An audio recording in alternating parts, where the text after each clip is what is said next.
মাওলানা Jalaluddin Rumi বলেন, 5টি অবস্থায় সদা চুপ থাকুন। নাম্বার 1, যখন আপনি কি বলতে হবে তা জানেন না, যেটা বলবেন সেটার ব্যাপারে আপনার সন্দেহ হয়, তখন চুপ থাকুন। নাম্বার 2, যখন আপনি বুঝতে পারছেন কেহ আপনার শব্দ দ্বারা আপনার অনুভূতি বুঝতে পারবে না, তখন চুপ থাকুন। নাম্বার 3, যখন কেহ অন্যের দুর্নাম করছে তখন তার সে কথায় অংশগ্রহণের প্রয়োজন নাই, সে সময় চুপ থাকুন।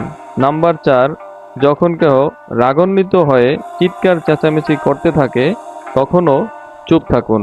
নাম্বার 5, যখন কেহ খুব আগ্রহ ভরে নিজের জীবনের কোনো ঘটনা বর্ণনা করতে থাকে তখন চুপ থাকার চেষ্টা করুন।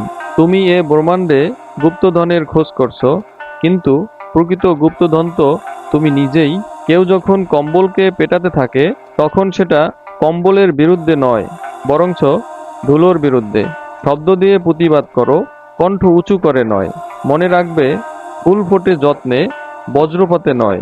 মোমবাতি হওয়া সহজ কাজ নয়, আলো দেওয়ার জন্য প্রথম নিজেকেই পুড়তে হয়।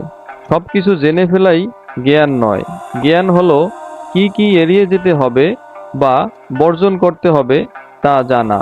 যে ব্যক্তি তার জিহ্বার দায়িত্ব নিবে, অর্থাৎ তার লাগাম শক্ত করে ধরে রাখতে পারবে, রাসূলুল্লাহ সাল্লাল্লাহু আলাইহি ওয়াসাল্লাম কিয়ামতের দিন সেই ব্যক্তির দায়িত্ব নিবেন।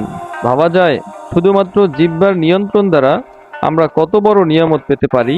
রাসূল সাল্লাল্লাহু আলাইহি ওয়াসাল্লাম আমাদেরকে কত বড় বড় আযাব থেকে বাঁচানোর জন্য বলেছেন, উত্তম বলো, না হয় চুপ থাকো।